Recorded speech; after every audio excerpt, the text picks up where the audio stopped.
Someone commented and said, fros just look like they hold a lot of dirt. They're dirty. Oh, it holds things. The value of a fro is that it can also act as a purse, okay? Please, my lip liner. Yeah. Don't mind if I do. Yes. What else do we have in here? Oh, wait. A hair pick. It's giving magic. It's giving convenience. It holds love. It holds history. It grows towards the sun. It defies gravity.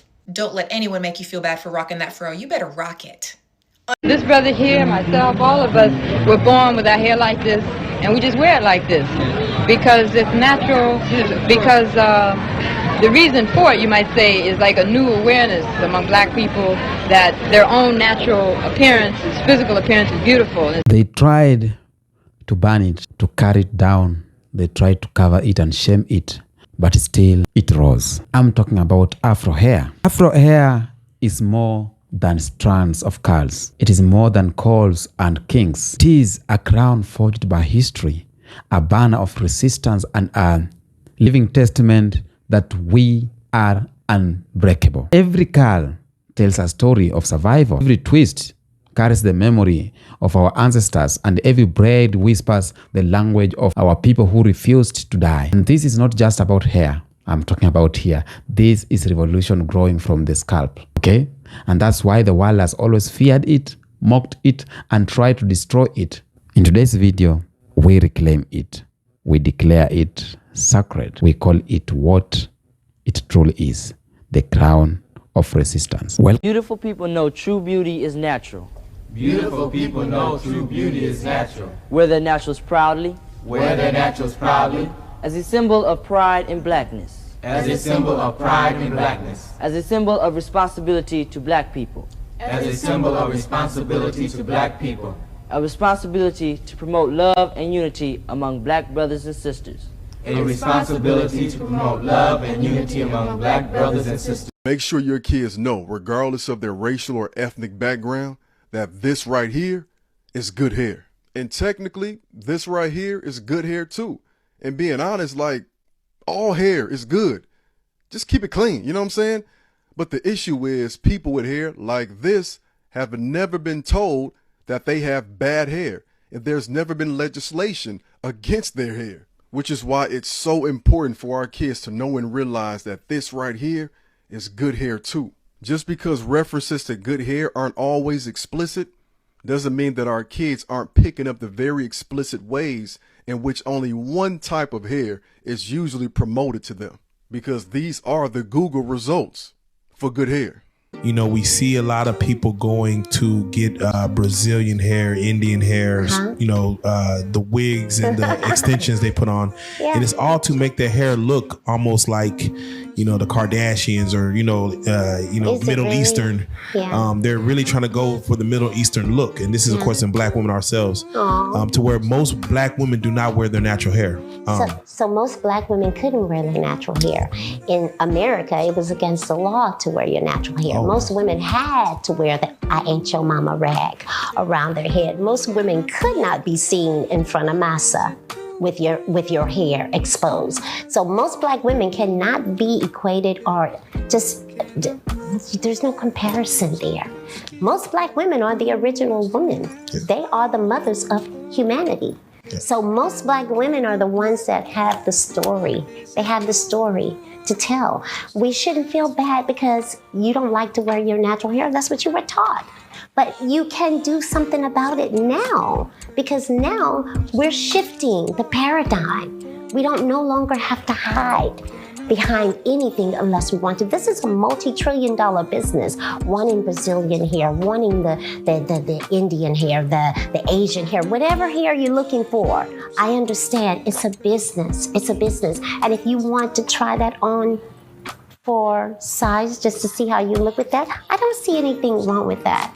I think black women should imagine whatever look they ever wanted in their life. It's your dream world. This is your stage. What the fuck do you want now? Do you want this hair, that hair? Do you want to sell the hair? Do you want to become, the corporation for the hair? What do you want to do? Do it. Do your thing. And can't nobody say shit about it. And if they do. Why did Africans put rice in their hair? When the transatlantic slave trade started, captured Africans braided seeds and grains into their hair to bring their foods with them as a way of survival. Rice, okra, peanuts, bene, watermelon are some examples of seeds and grains that were hidden and brought from their native homeland. Did you know that Afros were actually a form of protest during the Black Power movement?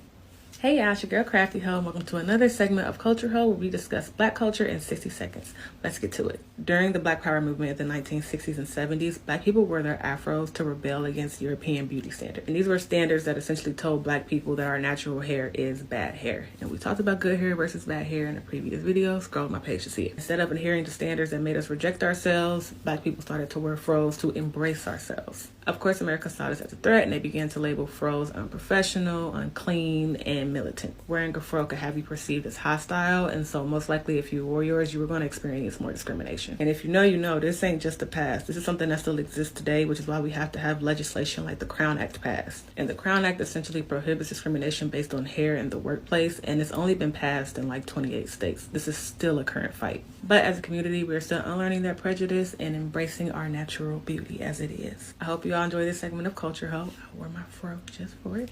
Braids are more than a hairstyle. They're a language of heritage and identity.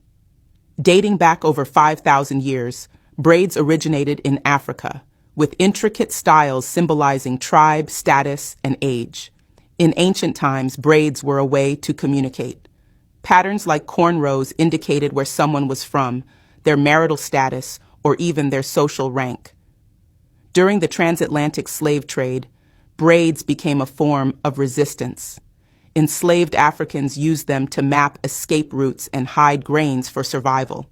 Despite centuries of oppression, braids remain a symbol of resilience and cultural pride. Today, African braids are a global phenomenon, celebrating beauty and craftsmanship while honoring ancestral traditions.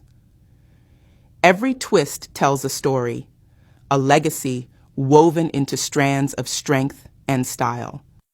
Bad texture. Our coils hold the DNA of survivors. Be proud. Be bold. And like when it comes to the fro, having a fro, everyone's like, lock it up, twist it up, lock it up. Why? So I can look like y'all? No, like obviously I do twist, but that's because having it like this all the time is difficult. It's difficult, you know? And then like, I'll get a lot of people like, put it away. Why would you do that? But I'm like, that's crazy. Fuck you mean, you know? It comes out of my head like this. Yeah. So I'm gonna leave it like this, you know? Like, fuck you mean? You feel me? Like having locks, power. Having a fro, a different type of power. Because we used to have to cut this off. They used to cut our heads off like this when we had our hair out. You know what I mean? They used to shave our heads when we had our hair out like this. So it's just different energy. You know what I mean? Because again, love to my people with locks, love to my people with all hairstyles. But having a fro is different. Natural hair out, different. If you just let your hair grow out naturally, regardless of what curl pattern you have, what if it's straight or that's power. You know, to not conform to anything just because everyone else is doing it. The Afro hairstyle first started on college campuses as a display and embodiment of revolutionary politics. Unfortunately, it got to a point where people would use hair as a way to out-black and out-militant others. The hairstyle also caused division in Black households, with the older generations arguing that the style looked unkempt. But also, many average Black Americans just didn't agree with the politics behind the style. However, by the beginning of the 70s, the hairstyle became unconnected to Black power and increasingly seen on Black celebrities. They say the crown sits on the head, but in Africa, the crown is the head, not made of gold, but of strands, coiled, curved, sacred, spoken not in words, but in the language of braids, of knots, of patience and presence. We were never voiceless. We just spoke in different tongues. In the hands of our mothers, our stories were threaded, each twist a prayer, each part a path, each style a scroll of who we are. Before books, before ink, there was hair that told if you were a warrior, a widow, a child becoming woman. Hair that marked your tribe, your status, your soul. In the highlands and the deserts, the coastlines and forests, across this fast breathing continent, hair was memory. But memory was not always allowed to live. When colonizers came, they didn't just take land, they took meaning. They called our hair wild, uncivilized, unkempt. But what they didn't understand, what they could never understand, was that these curls are not chaos. They are constellations, spiraling galaxies of wisdom formed in the image of ancestors who walked barefoot and undefeated. Even in chains, we remembered. In the darkness of the slave ship, hair became home. Women braided seeds into their scalps, carrying futures in the place where memory grows. Maps were woven into cornrows, paths to freedom inked in follicles. Even when stripped of name of land, we kept our roots. And now we rise, from Accra to Johannesburg, from Lagos to Lusaka, from Harlem to Brixton to Soweto. The coils are returning. The wigs are ours now by choice. The head wraps are crowns again. The afros bloom like revolution in spring. Because our hair is not a trend. It is a timeline. It is legacy made visible. It is how we say, I know who I am. So when you see us, natural, locked, twisted, faded, braided, see not just beauty, but defiance, resilience, power. See generations speaking in a language older than English. Hair is not just hair. It is a hymn, a flag, a story, and in every strand, we carry the quiet thunder of a people who remember. Drop a comment. Tell us what your hair means to you, your tribe, your tradition, your truth. We want to hear it. And if you believe these stories deserve to be told, not just whispered in corners, but echoed across the world, hit that follow, join the circle, because we're not just telling history, we're remembering who we are. Before ships came in Africa, before chains clashed against the wrist, before the white gaze ever tried to define beauty, Afro hair was not questioned. It was unruly, not unprofessional, not exotic, it was sacred. It was a map of identity. In Africa, hair was language. We were communicating through hair. Different tribes and nations across the continent used hairstyles as markers of who you are. Your hair could show your age. Your hair could show your marital status. Your hair could show your social rank. And even it could show your spiritual belief. That's real. Up to now, some communities are still practicing that. A single braid could communicate a message that no words could capture.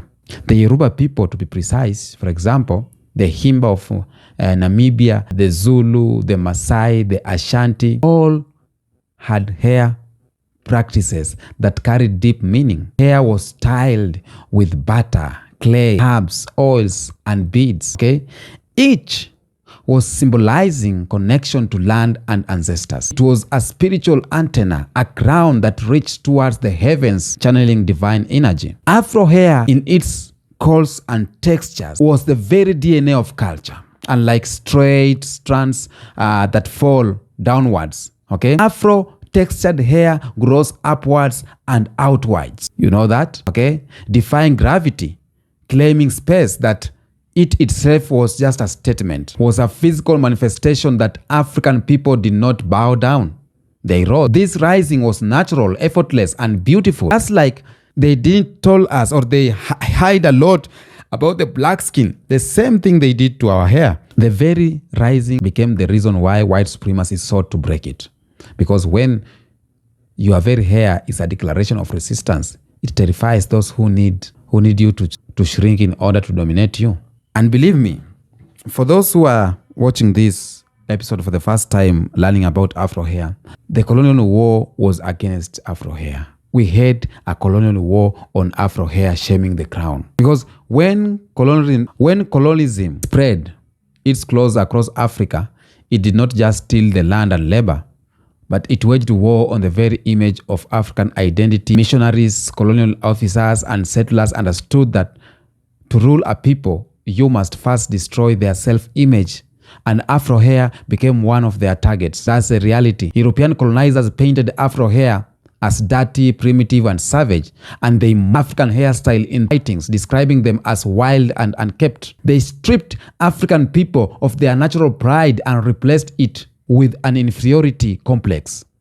Okay? They forced introduction of European beauty standards. Straight hair, pale skin, thin lips was not innocent.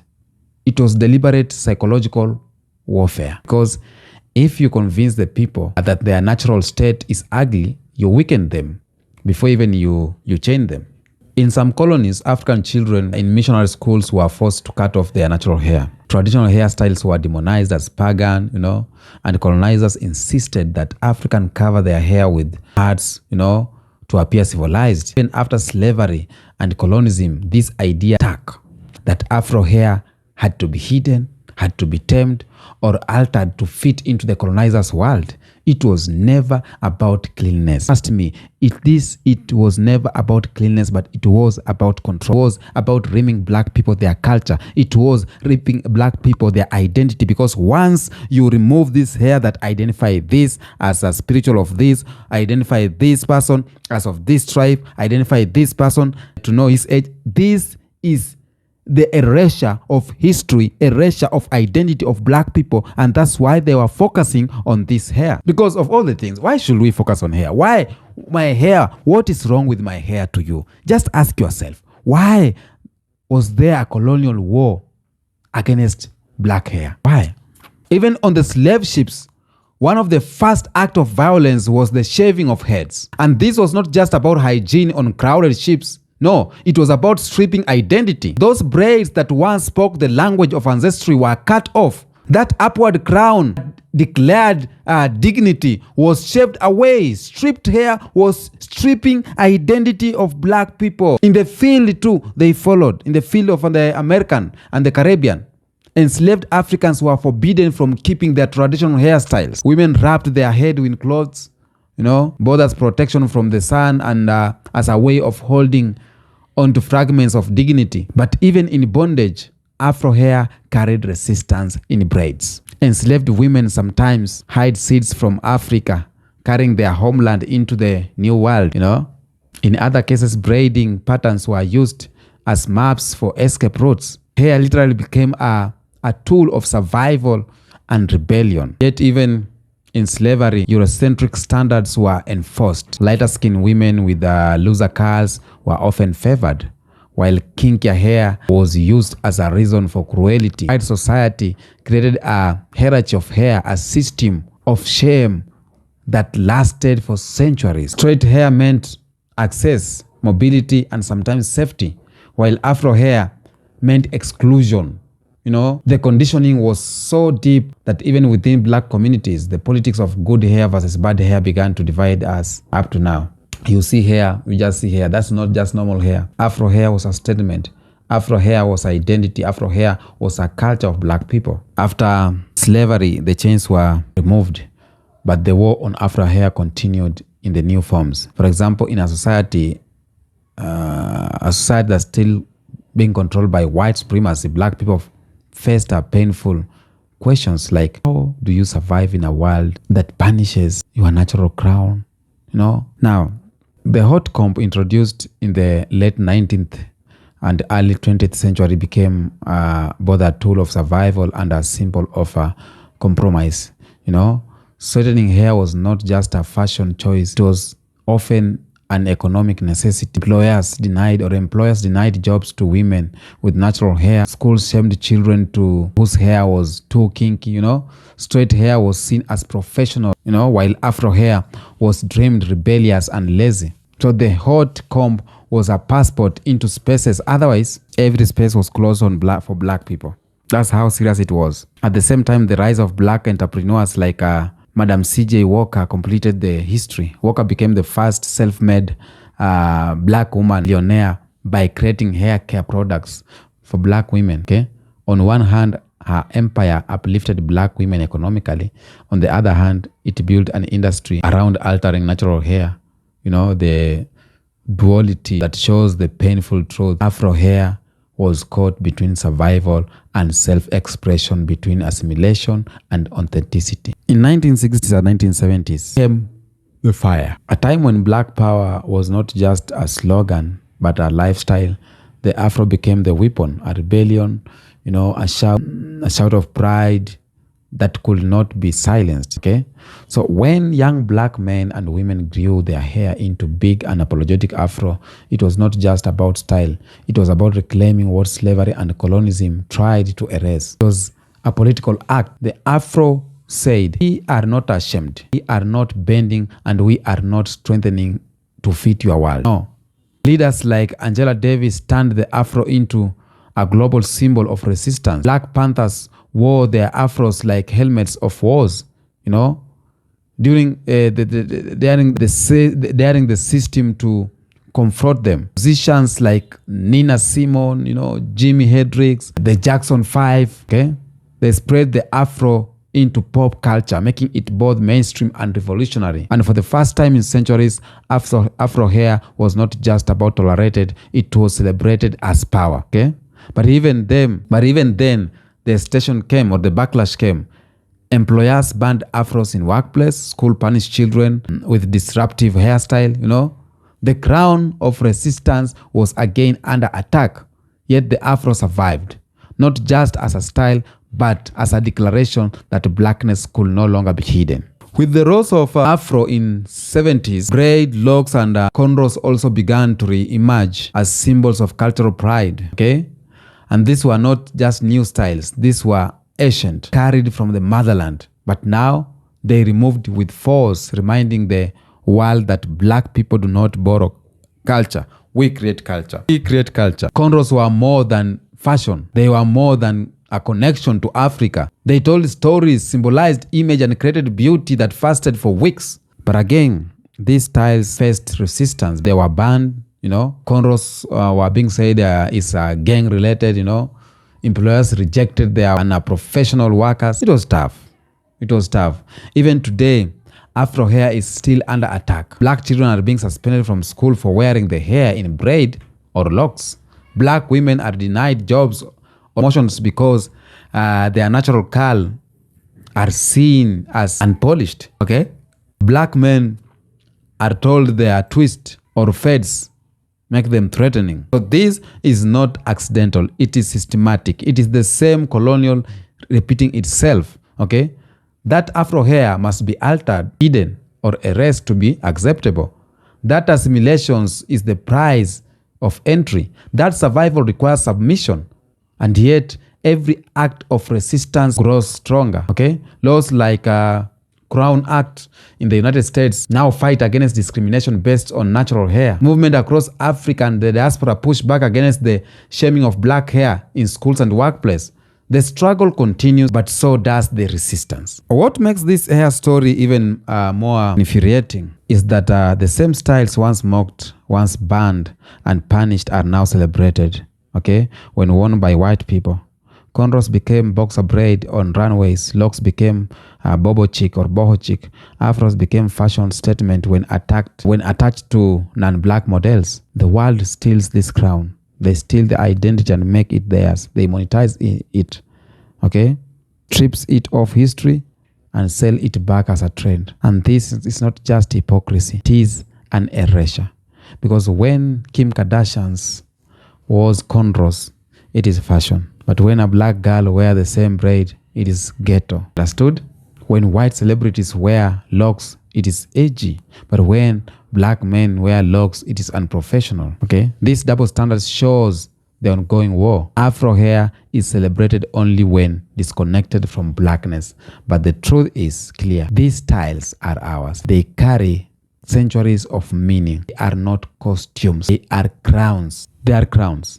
And we have spiritual power in Afro hair. Beyond politics and fashion, Afro hair carries spiritual weight. In many African traditional hair is sacred. It is closest part of the body in the heaven. Some cultures believe that spirit live in the hair.